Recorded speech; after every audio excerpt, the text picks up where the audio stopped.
ये कहानी जो मैं आप सबको बताने वाला हूँ, ये अब तक की शायद से सबसे ज़्यादा भयानक कहानियों में से एक होने वाली है। ये एक विंडिगो के ऊपर कहानी है। मैंने विंडिगो के ऊपर काफ़ी सारी वीडियो बनाई है कि विंडिगो क्या है, कहाँ होता है और क्या करता है। ये उनमें से सबसे अलग कहानी है, क्योंकि अब तक सारी कहानियों में मैंने ये बताया था कि विंडिगो खुद कैसे आदमियों का शिकार करके उन्हें खाता था या उन्हें मारने की कोशिश करता था। लेकिन जो आज की ये वीडियो है उसमें मैं आपको बताऊंगा कि कैसे एक विंडिगो ने एक आदमी के ऊपर अपना कब्जा जमाया और फिर उसके आगे क्या हुआ ये आप खुद सुनिए। स्विफ्ट रनर नाम का एक क्री शिकारी था। क्री बेसिकली अमेरिका में आदिवासी समुदायों में से एक होता है। जैसे कि वहाँ पे नवाजो ट्राइब होता है, वैसे ही एक क्री ट्राइब भी होता है और ये दोनों ही ट्राइब लगभग आदिवासी जैसे ही होते हैं। तो ये लोग कनाडा के अल्बर्टा क्षेत्र में अपने पूरे फैमिली के साथ रहते थे और ये घटना लगभग 1878 के आसपास की है। तो सर्दियों में इनके पूरे फैमिली को और इनको खाने पीने की काफ़ी ज़्यादा कमी पड़ गई थी। काम धंधा इनका ठीक से चल नहीं रहा था।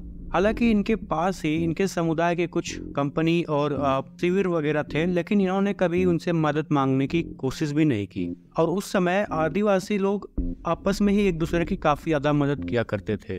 फिर बसंत में जब स्विफ्ट रनर अकेले वापस आया तो उसका व्यवहार काफ़ी ज़्यादा संदिग्ध लगने लगा और उसने वहाँ के अधिकारियों को बताया कि उसके पूरे परिवार की भूख के कारण मौत हो गई है। लेकिन जब अधिकारियों ने ध्यान दिया तो उसकी हालत को देखकर ये जरा भी नहीं लग रहा था कि इसने कभी भूख का सामना भी किया हो। इसलिए उन ऑफिसर्स को इसके ऊपर शक पैदा हो गया और इसके बाद नॉर्थ वेस्ट माउंटेड पुलिस ने जांच शुरू कर दी। जांच करते करते ये लोग स्विफ्ट रनर के घर के पास आते हैं और अब इसके आगे जो हुआ ये तो कोई इमेजिन भी नहीं कर सकता था।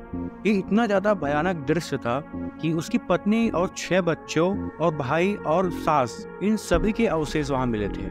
अधिकारियों को ये स्पष्ट हो गया था कि इनकी मृत्यु भूख से नहीं हुई थी, बल्कि इनकी तो हत्या की गई थी और वो भी उनके शवों को खाकर।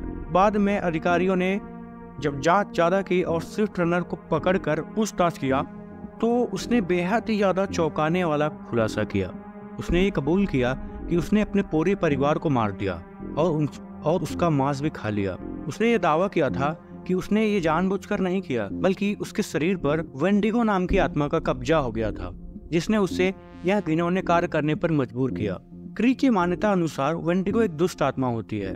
ये अक्सर मानव मांस खाने के शौकीन होते हैं, भले ही इनके पास और दूसरे ऑप्शन हो। हालांकि स्विफ्ट रनर के इस वेंडिगो वाली बात को अदालत ने पूरी तरीके से खारिज किया और इसे दोषी ठहराया और दिसंबर 1879 में उसको फांसी दे दी गई। दोस्तों, आप सबको क्या लगता है कि क्या इसमें अब वेंडिगो का ही हाथ था या फिर वो झूठ बोल रहा था? लेकिन कोई आदमी अपने ही वाइफ और बच्चों को मारकर क्यों खाएगा? तो दोस्तों, दूसरी स्टोरी में आगे जाने से पहले मैं ऐसे ही सबसे ज्यादा यूनिक और इंटरेस्टिंग हॉरर स्टोरीज लाता रहता हूँ। तो अगर आप सबको भी ऐसे ही स्टोरी सुनना पसंद है तो वीडियो को लाइक करके चैनल को जरूर से सब्सक्राइब कर ले। और अगर आप सबके पास भी कोई रियल पैरानॉर्मल स्टोरी हो तो आप लोग मुझे जरूर से इंस्टाग्राम पे शेयर करिए। और ये घटना पूरी तरीके से रियल है। अगर आप सभी चाहे तो स्विफ्ट रनर स्टोरी डालकर गूगल पर सर्च कर सकते हैं। आज की ये जो दूसरी कहानी है वो 1999 की है। 1999 के दौरान मैं एक वैक्यूम क्लीनर सेल्समैन के रूप में कुछ समय के लिए काम किया।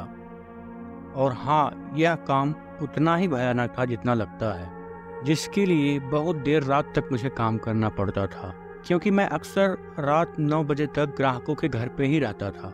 चेकआउट करने के लिए हेड ऑफिस वापस जाना पड़ता था, फिर घर वापस आना पड़ता था। अक्सर आधी रात या उसके बाद ही पहुंचता था। मैं इस रात भी काफ़ी देर तक काम कर रहा था और घर से मैं लगभग 10-15 मिनट की दूरी पर था जब मेरी पुरानी घटिया और सस्ती फोर्ड फिएस्टा कार गर्म होने लगी। मुझे अब पता चल गया था कि अब यह कार घर तक नहीं पहुंच पाएगी। मेरे पास अपने शहर के बगल में बड़े अंधेरे सुनसान पहाड़ी के चोटी पर सड़क के किनारे गाड़ी खड़े करने के अलावा और कोई विकल्प नहीं था। मेरा घर वास्तव में आखिरी शहर में है। इससे पहले कई मीलों तक सिर्फ पहाड़ और जंगल ही थे। जब मैंने भाप से भरे अपने इंजन के साथ पहाड़ की पार्किंग क्षेत्र में गाड़ी खड़ी की थी, तो मुझे अचानक से एक सफेद और मानव जैसा दिखने वाला व्यक्ति स्पष्ट रूप से मेरे हेडलाइट के सामने से गुजरता हुआ दिखा। इस सड़क के दोनों किनारे पर काफी घने और गहरे जंगल थे। मुझे देखकर ऐसा लगा कि इसने कोई कपड़े नहीं पहने थे। इसके शरीर पर तो सिर्फ बाल ही बाल थे। 2 हाथ और 2 पैरों वाला एक सफेद आकृति थी जो मेरे कार की हेडलाइट से पूरी तरीके से चमक रही थी। और डर के नाते तो मैंने सोचा कि आज शायद से मेरा आखिरी दिन हो सकता है। मेरी तो जैसे आंखें ही बाहर निकल आई थी। जब यह मेरे सामने से गुजरा तो मुझे एहसास हुआ कि मैंने एक सुनसान पहाड़ी पर मैं किसी को कल मरा हुआ मिलूंगा। इस घनी रात में मेरे पास कोई मोबाइल नहीं था और ना ही कोई सिग्नल था, क्योंकि उस दौर में मोबाइल फ़ोन उतने लोकप्रिय नहीं थे। साथ ही साथ ना ही ऐसी जगहों पर नेटवर्क कवरेज हुआ करता था। मेरे पास कोई विकल्प नहीं था। लगभग 1 घंटे तक वहां पर बैठा रहा और अपनी कार को ठंडा होने का वेट करता रहा। मैं बस कार में बैठे बैठे जंगल में देख रहा था और भगवान से यही प्रार्थना कर रहा था कि आज के दिन बच जाऊं। जो चीज़ मैंने देखी थी वो मुझे नहीं लगता कि कोई एलियन था, क्योंकि ये काफ़ी लंबा था। मेरे पास कोई हथियार नहीं था और ना ही किसी से संपर्क करने का कोई तरीका था। कोई गाड़ियां भी इस सुनसान इलाके पर नहीं आ रही थी। मैं अंदर ही अंदर घबराया जा रहा था कि ये मैंने क्या देखा। मैं अक्सर कैंपिंग और ट्रैकिंग का शौकीन हूँ, इसलिए मुझे जंगल में रहने वाले हर जानवर जैसे कि भालू, लोमड़ी या कई तरीके के जानवरों के बारे में पता था, लेकिन ये उनमें से कुछ नहीं था। पता नहीं क्यों मुझे महसूस हो रहा था कि जंगल में वो मुझे ही देख रहा है। जैसे तैसे कुछ समय के बाद मेरी गाड़ी का इंजन चालू हुआ और फिर मैं अपनी गाड़ी को भगाता हुआ सीधा अपने घर पर आया। घर पे आने के बाद मैंने अपने बड़ों को ये सब बात बताई, लेकिन किसी ने मेरा विश्वास नहीं किया।